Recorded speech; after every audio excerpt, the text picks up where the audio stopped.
Welcome to our second out of 4 Plant Phenomics Fridays that we're offering for the month of August. Some of you have been here before, some are new. So let me direct you to the webpage that's phenomics.iastate.edu. We're going to have more of these seminar series and you'll see them popping up here if you want to pay attention in the future to when these happen. We will also try to keep you aware of when these seminar series are going on. At that webpage, you're going to find that you can get the flyer. You can see how we're using hashtags for Twitter, how we're connecting. And if you happen to be in Ames, Iowa, you can even come in and be in the room with the rest of us here and register for a lunch. Last week, we heard from Bhaskar Ganapathy Subramanian and Aaron Sparks. Those 2 seminars were recorded and are either about to be made available or they are made. I got a thumbs up. So they're available now if you want to go see those at the seminar recording link. Today, we have speaking Arti Singh. Her title is The Role of Active Learning in Plant Stress Phenotyping. That will be updated here. Arti is going to go first, and then we're going to hear from Colleen Yanarella. Arti is an assistant professor in the Department of Agronomy at Iowa State University. After obtaining her PhD degree from GB Pant University in India, she worked as a postdoctoral fellow at the University of Saskatchewan and then at Agriculture and Agri-Food Canada prior to joining Iowa State University. We're looking forward to hearing the seminar. We will have about 20 minutes here, including questions. If there's time for questions, we'll do that. And if there is not time for questions, there is time at the end for a discussion. So feel free to use the time that way if it works out well. With that, I'm going to hand it over to Arti for her seminar. Thank you so much, Carolyn. So hello, everyone. Welcome. So today I'll be talking about role of active learning in plant stress phenotyping. So I am mung bean breeder here at Iowa State.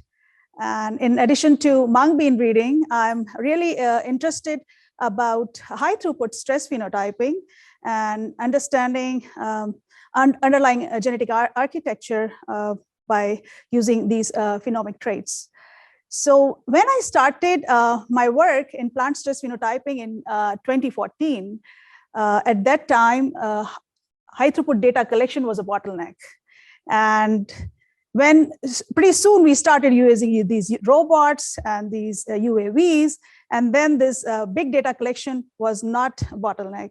And then data analysis was bottleneck.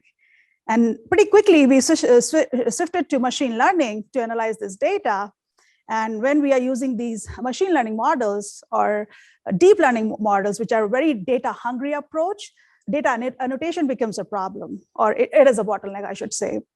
So in case of deep learning, especially supervised machine learning, we see that these models need a lot of annotated sample to train them. And since we are moving from single leaf stage to canopy to field stage, we are also seeing the complexity of the traits are also increasing. And we already know from the history of machine learning, when it started in 1960s, with the birth of multiple layer perceptron, we knew that we need a lot of data. And machine learning went through a lot of ups and downs, starting 1960s. And in 2010, something great happened. In 2010, we had this ImageNet large-scale visual recognition challenge. And the beauty of this challenge was that they had 14 million annotated images, which belong to 20,000 categories. And also we had more than 1 million bounding box annotations. Can anybody in the audience tell me how much time it would have taken them to annotate these 14 million images? Any guesses? So it took them 9 years to annotate these images, and which is a huge amount of time. And it requires a lot of patience to wait for that many years to try using your machine learning algorithms. So anyhow, in 2010, they started this challenge. And as we can see, in this plot that as from 2010 onwards, the classification errors start decreasing because we started increasing this. We started collecting this more and more data. We started annotating, and we were better in training the supervised machine learning model.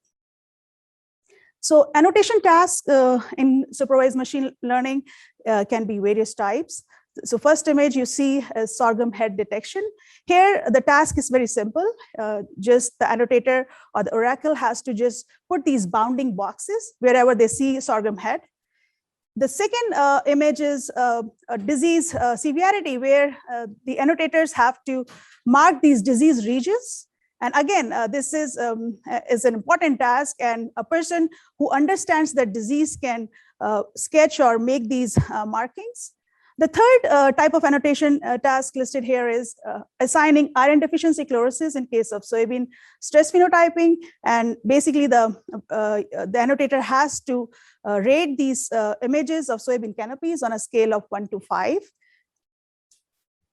But we need an expert. Why we need expert for these annotation tasks? And you will understand what I'm saying. So the first example which I showed, this is pretty simple. We can hire Amazon Turker or any mechanical Turker to label these images as long as these sorghum heads are same color. But if these sorghum heads are different color, then again, we need expert to mark where these sorghum heads are located. Another problem is in case of plant disease phenotyping, when we are taking these images with in field, and we are taking a whole canopy or a plot image, then we see that in same canopy, we can have different symptoms. And in this image on my left, you see that these are the same disease, but showing different symptoms. So only expert can differentiate that these are same or different. On my right, you see there is two different diseases of the same canopy. So this is what I want to emphasize, that we need expert annotation for these supervised machine learning tasks, and which requires a lot of time. So in conventional labeling, which is also known as passive learning, what we are doing is we collect a lot of unlabeled data, and we try to label all the data. And then we are trying to train that with that labeled data, this machine learning or deep learning algorithm. So some of the previous example of passive learning in our research involved iron deficiency chlorosis, as I talked earlier, where we rated the canopies on a scale of 1 to 5. Another example of passive learning is rare object detection in case of soybean cyst nematode, where the main objective was how to annotate these small soybean cyst nematode with these square bonding boxes. And again, we need an expert to annotate them. And here we labeled around 5,000 images. And the third example is soybean multi-stress classification and quantification, where we had 16,000 images, which belonged to 9 different classes, 8 different stresses, and 1 was healthy class. So again, in passive learning, we are labeling our all training data set with labels. But this labeling process is very costly, it's laborious, it's time consuming, and as I earlier said, that it needs domain expertise, and it could be very inconsistent, especially when the rater is very tired, or when the rating is prolonging and it's going many days, and it can be very inconsistent. So the question is, we need smart data annotation for model training. And the question is how we can learn with fewer labels. And especially, we also want to reduce the number of annotators or the experts.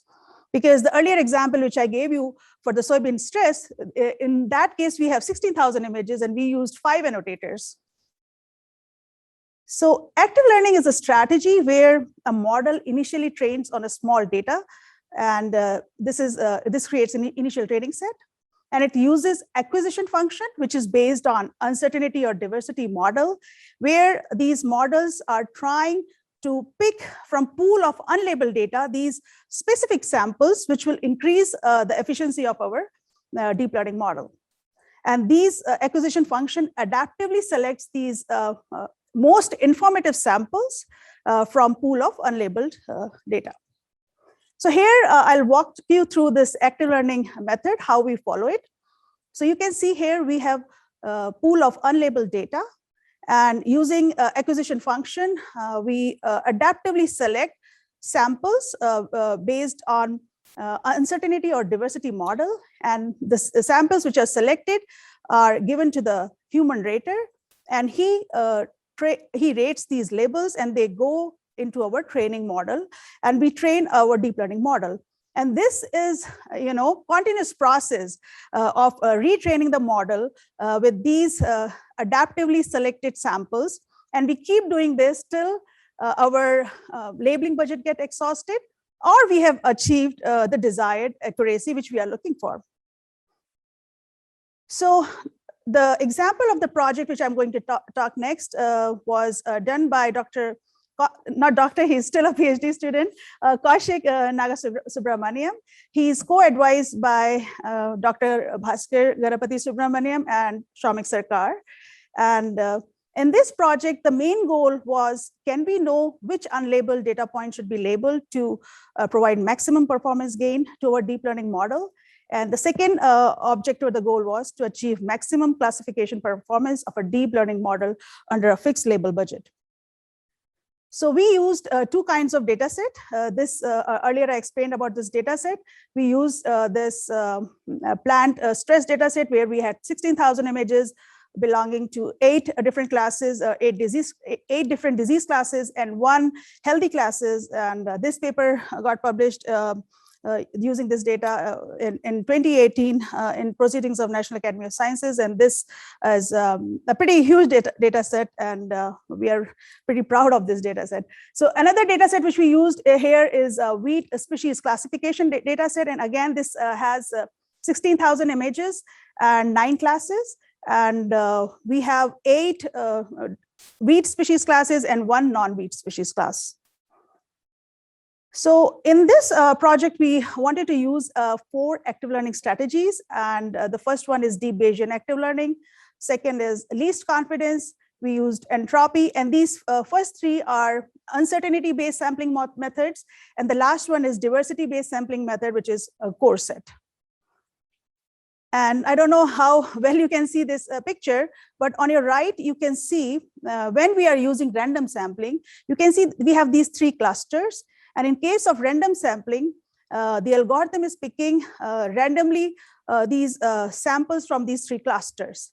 But when we do active learning, and here is an example of Bayesian active learning, and here you see that we have these 3 clusters, but near this decision boundary, the algorithm, there's a lot of confusion, and we need to see that whether we can pick those unlabeled data points from this area where the model is not clear in classifying. So this is what active learning model is doing. It is trying to select those samples, unlabeled samples, which are lying at the decision boundary at which we are not able to classify clearly. So in this case, there are 4 plots. It's pretty confusing slide.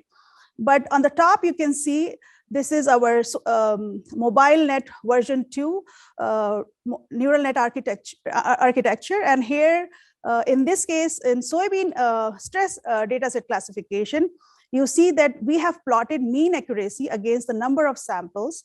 And you see that in this case, all the 3 uncertainty models, least confidence, entropy, and core set, they are performing better than this random, which is the bottom line, and it is performing better than diversity-based sampling method, which is core set. And when we see the graph here on right of coefficient of variation, we see that when we have less sample, around 2000, we see that the coefficient of variation is increasing for this accuracy classification, but we see that it has a decreasing trend for all these active learning methods, and which is pretty neat, as these number of samples are increasing. And when we see the wheat data set where we use ResNet 50 neural net architecture, and we see the mean accuracy plot, again, we see that these all uncertainty-based sampling method and core set, which is a diversity-based sampling method, is performing better than the baseline random sampling. And when we see the coefficient of variation for mean accuracy classification, here we see this coefficient of variation is increasing till 400 sample. And then again, we see a decreasing trend for all active learning based method. Another thing which we wanted to test was which is the best active learning method. So here we see we wanted to come up with overall mean rank, and we wanted to see how these active learning methods are performing across all these labeling budget. And in case of soybean stress data set, we see that these uncertainty-based active learning methods are performing better than this core set, which is a diversity-based method. And we are seeing a similar trend in case of both the soybean stress data set and wheat species classification. Another thing which we are seeing here is that all active learning methods are performing better than the base line, which is again random sampling. So this gives pretty good result.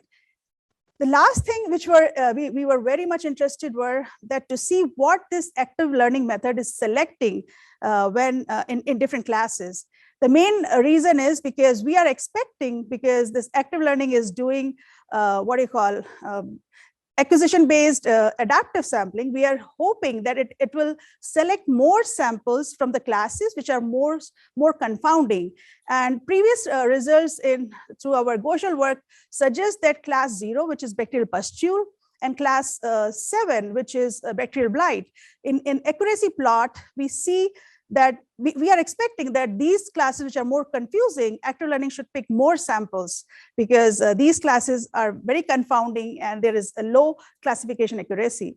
And this is what we see here.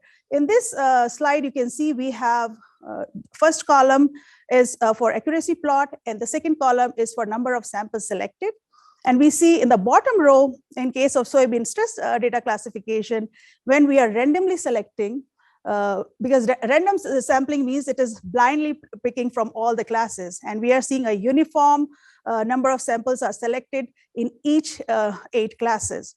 And when we see active learning based methods like least confidence, entropy, or DBAL, we see that the classes where the accuracy is less, like class 0 and 7, we are seeing our active learning is selecting more samples in this graph, number of selected samples per class. So 0 has more number of samples and class 7 has more number of samples selected. So this is a very good for the plant scientist or the person or domain scientist, because it gives confidence that active learning is selecting more samples from the classes, which is it's confused, and it's giving more confidence in the results. So with this, I would like to conclude that active learning performs better than traditional random selection framework. Active learning will substantially reduce data, time, and cost for training model. And active learning strategy will also help in application of ML in more plant phenotyping problems.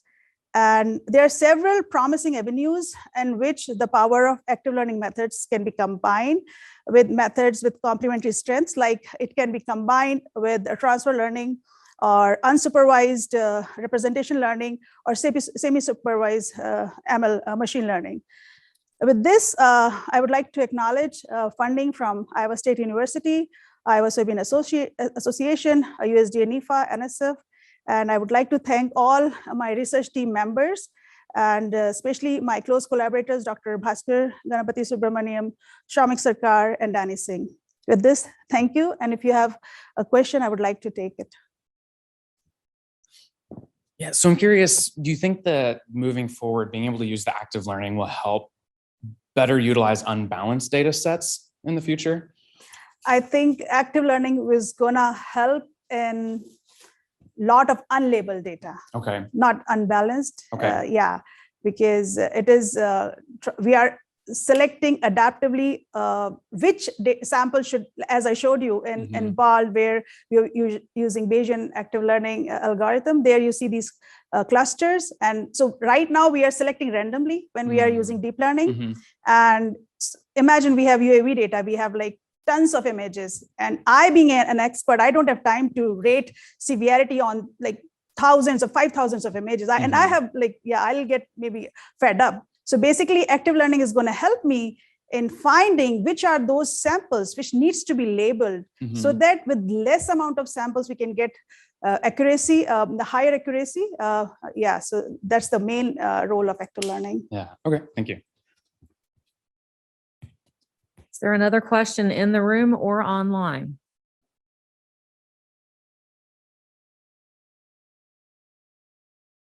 I'm going to read what I see online. Very interesting. Can active learning help when images have non-uniform backgrounds, for example, those acquired in the field? That's a very good question, Sen. And this is what we have done with the wheat classification data set, because that is in-field data set, and that had a lot of background noise. And so it can definitely be used. And that was another reason we used the data set from plant stress data phenotyping, which was indoor data set, and wheat species data set was outdoor. And it works beautifully in both settings. Thank you. Let's thank Arti one more time. Thank you. I want to draw your attention to the fact that Colleen is a student and one of my own students, for a full disclaimer here. Any of you that has a student or an early career scientist in your group that you think would be a good candidate for our Plant Phenomics Fridays seminar series, please let me know. Let me tell you a little bit about Colleen. Colleen came to us from Duquesne University in Pittsburgh, Pennsylvania, where she got a bachelor's degree in biological sciences. She's now at Iowa State, where she is a candidate in the interdisciplinary bioinformatics and computational biology program, specializing in predictive plant phenomics. Colleen is a member of my lab, which is going to make you think that she is a bioinformaticist, because she is, but she is certainly going that route in a different direction than many of the students I've had. With that, I will turn it over to Colleen.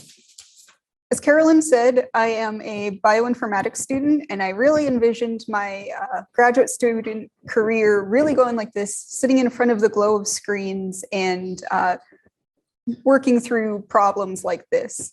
But this summer, I was kind of turned upside down, and I ended up in a field managing undergraduate students, and my role looked something more like this.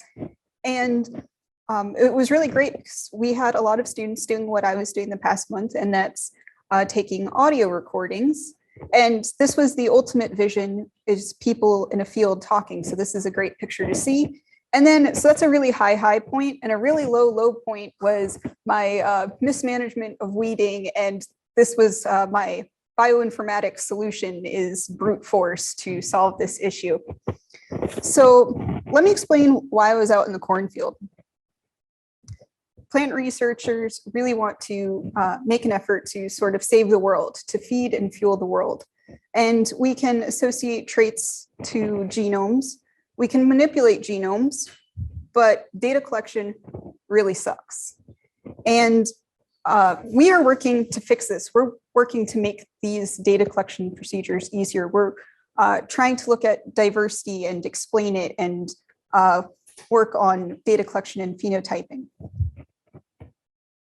So we're going to begin with association studies in general, then we'll move into our data set, how we did what we did, an overview of our pipeline, what we did last summer, and then we'll wrap it up with the next steps. The goal of association studies is to use diverse, in our case, plants and genotypes, and things like association panels, which have diverse genotypes. And we want to associate genotypes and phenotypes for marker trait associations. So in this example, the box indicates something like a single nucleotide polymorphism, or SNP, and then next to that is the associating that SNP to phenotype. So this is a broad, very high-level overview of association studies. And we'll discuss how we're going to do this in up and coming slides. What we needed was a diversity panel. And Nick Lauder suggested that we use the Wisconsin Diversity Panel because of the great diversity in phenotypes that are very apparent in this large panel. And this is actually an image of a sky view of the field that we have planted. And it's planted at the Ag Engineering and Agronomy Farm, and there's 2 reps. Each of them have 720 genotypes in them. And this is when I referred to the field that we were working in and that the students were walking through, this is that field. And the Wisconsin Diversity Panel we planted has 687 diverse genotypes. We planted 25 positive controls, and we had 8 B73 environmental controls. How do we do this?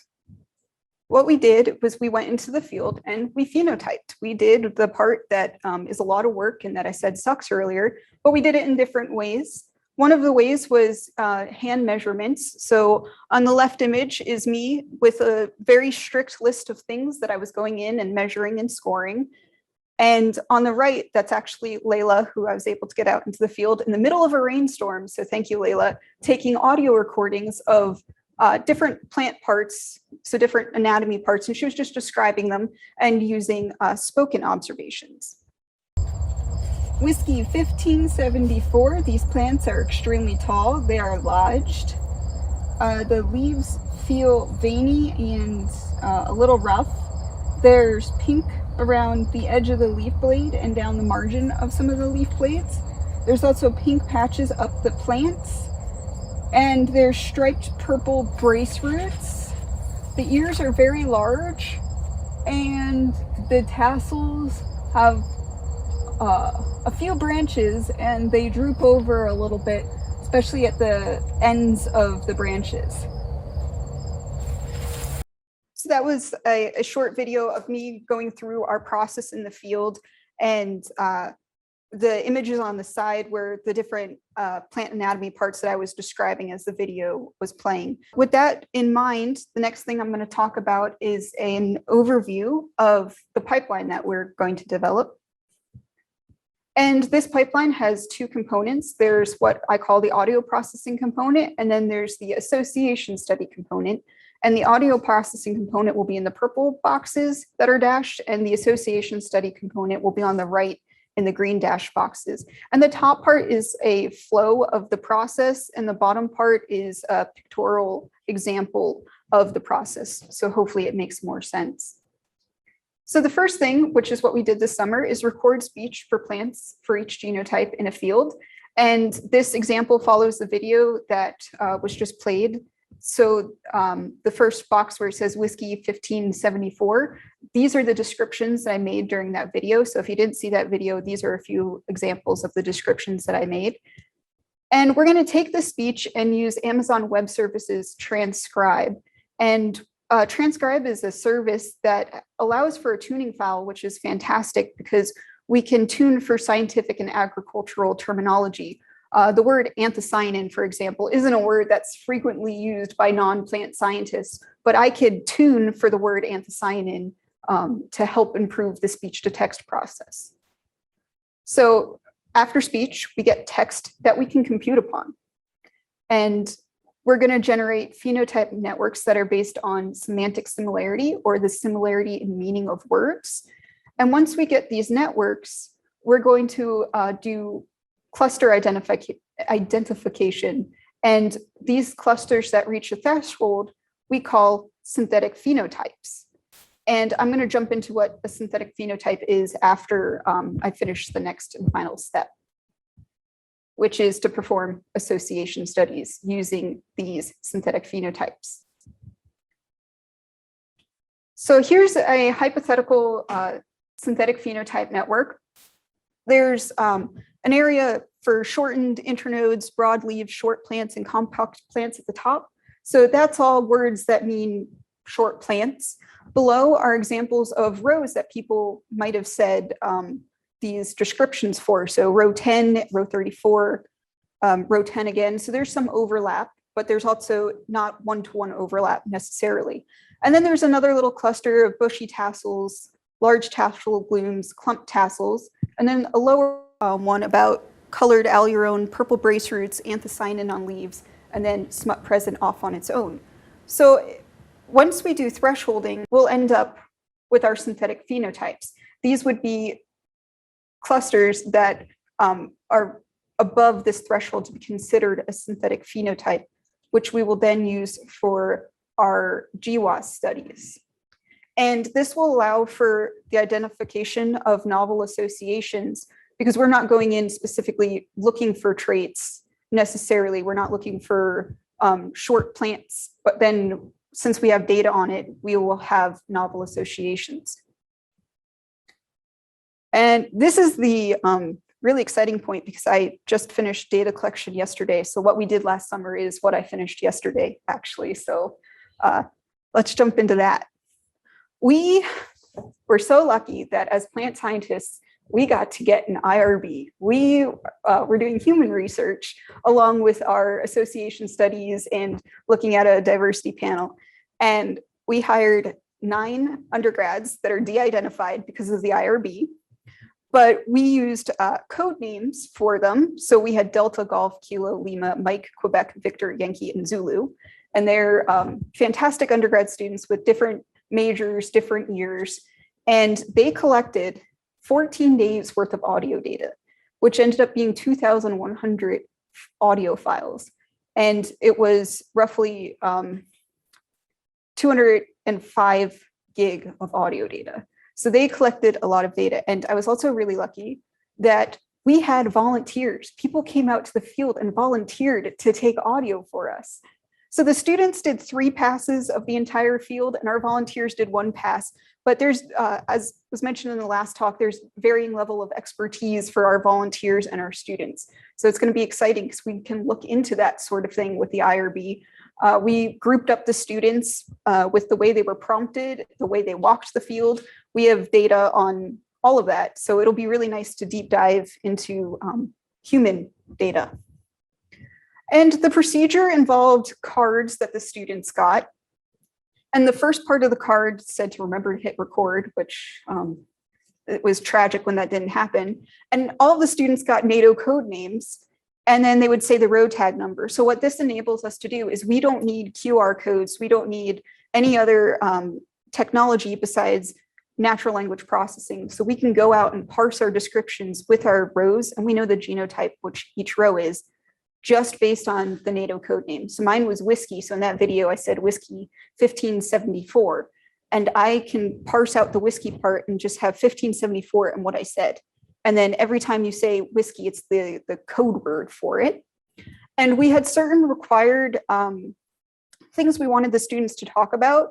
And this was the bottom part of the card that they got, which had additional phenotypes, disease observations, which if it was present, they could talk about it and they could describe it. And then things that we really wanted them to talk about were stature, tassel observations, ear observations, leaf observations, brace roots observations. And this was more of a way for the students to remember what they were supposed to talk about rather than a very strict list that they were supposed to follow. And I also have been learning how to use Photoshop and all of those fun Illustrator programs. So they got a more detailed diagram of what the anatomy looked like on the cards too. The additional data that we collected is we have 3 books of hand taken measurements, so the measuring sticks and things like that and different scores. I took 10 photos of each row, so we can go back and refer to what the students were trying to describe. And we have some drone images that you saw earlier of just what the field looks like from above. And to wrap up this presentation, I'm just going to quickly talk about next steps.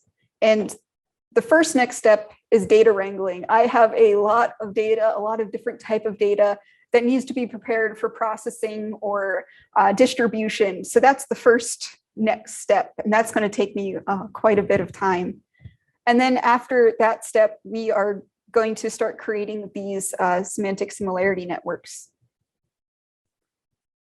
And in summary, we have a lot of data. We have a lot of very interesting data, and we really want to determine whether we can both recover known phenotypes based on these networks and see what else we could discover in this data set.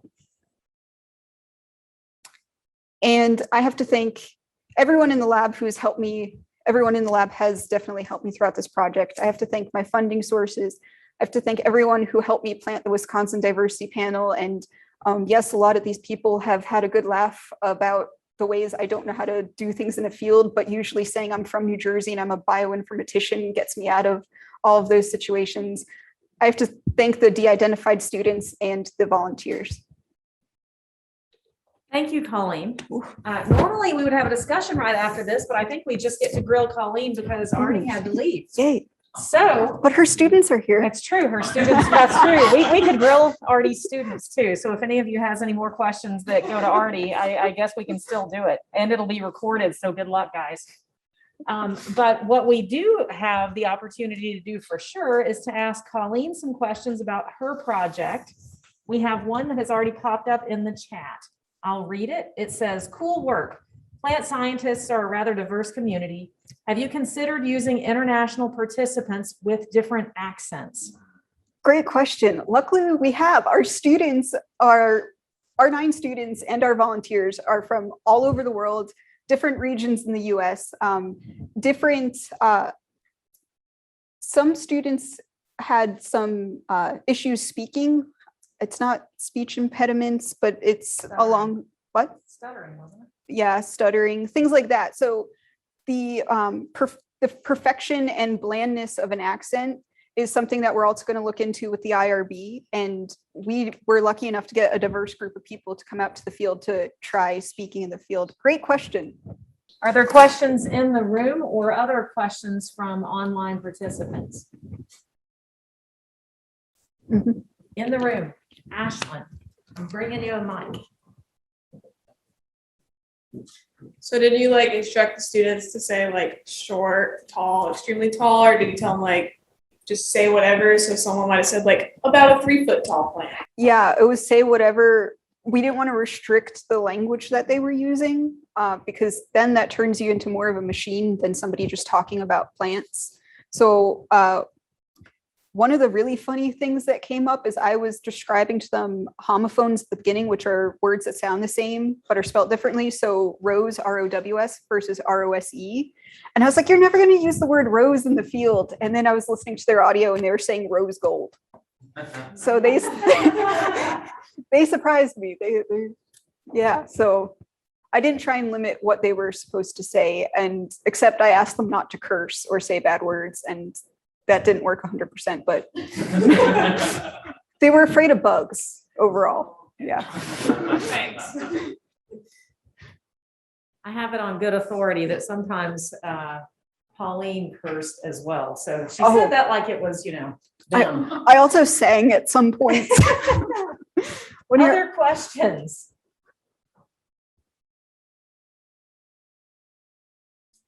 Well, thank you. Oh, do you have one? Yeah. I'm coming. Thank you, Clayton.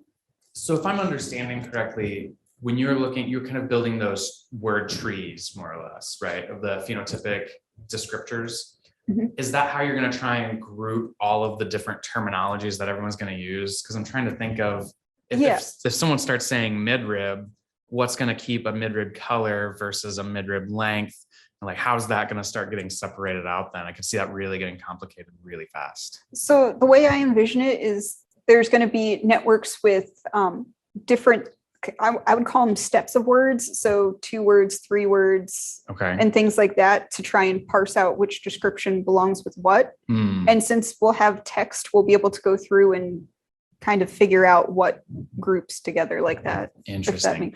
Are you, I don't know, because the goal was to try and get them to use every descriptor on each set, right? Every descriptor. Or I would say like, because you think if I remember, you had like a list of different parts of the plant, right? Yes. And so were you able to kind of verify and see were they actually hitting all of those, or were they just getting hot and being like, nope, screw this, I'm going on? The interesting part was every student came up with their own battle plan for the field. So one student went bottom up, the other one went top down, one started with the ears and then went up to the tassels and down. So part of the IRB is how one of the things that I had them do is one group would describe the plants overall look like they have a lot of leaves, and then make all those nitty gritty descriptions. And the other group made all the nitty gritty descriptions and then describe the plants overall. And the group that had to describe the plants nitty gritty stuff first, and then when we switched it to that, the first thing they had to do was come out and say the plants look purple. They hated it. I got complaints from all of the students that they wanted to, because they had to think about it more. And they wanted to go through all the parts. So human behavior is a big part of it. Yeah. And so when they couldn't go through their own mental checklist first, and they had to just describe something, it held them up. Interesting. Yeah, I'll be really excited to see what you find from this.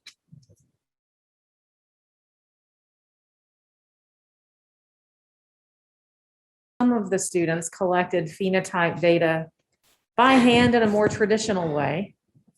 After having done it the way that you described to them to do it, what did they think of the difference?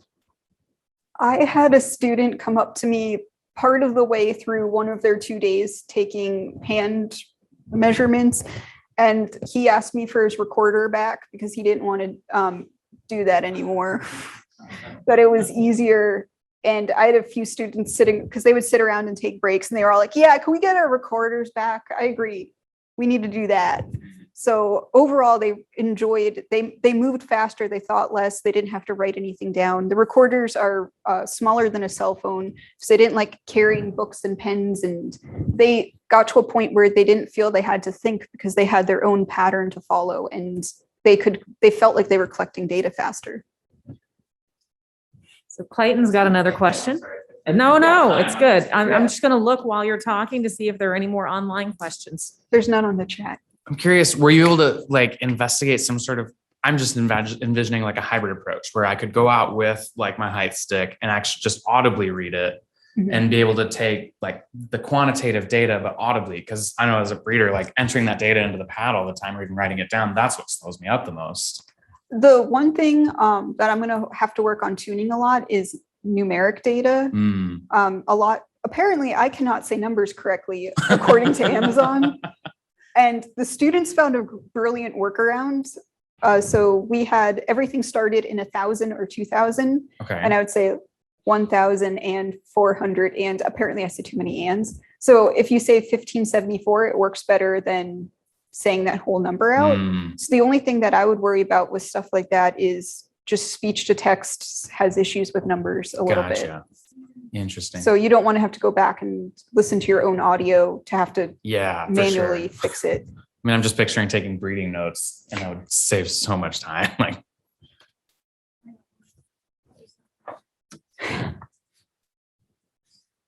So did anyone ever second guess themselves? Like they said a trait and then they wanted to go back and change it. And then how would you handle that? Yes, all the time, myself included.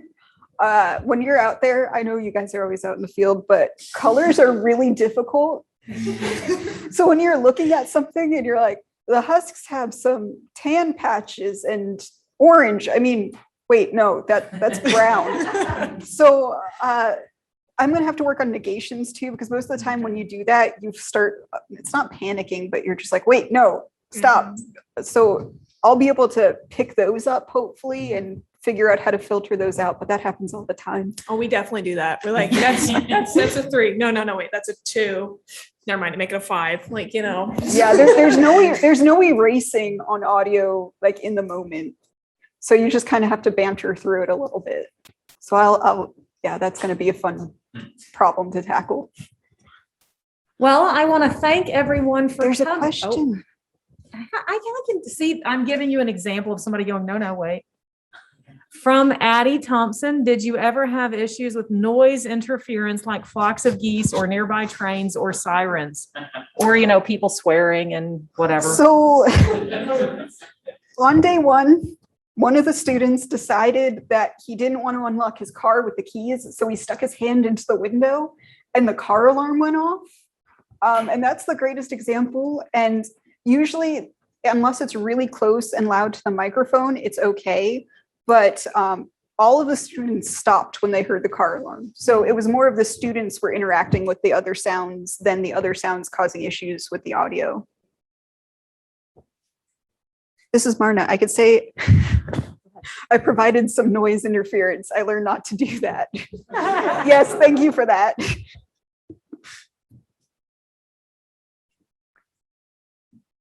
Okay, well, I want to thank you all for coming and joining us, both in the room and online. And thank you, Colleen, for a very entertaining presentation. We've learned a lot. I hope to see you all next week. Next week for this seminar series, we're going to hear from Mike Castellano and Liang Dong. So if you have not registered for that set of seminars, please go in and register at phenomics.iastate.edu. Thank you.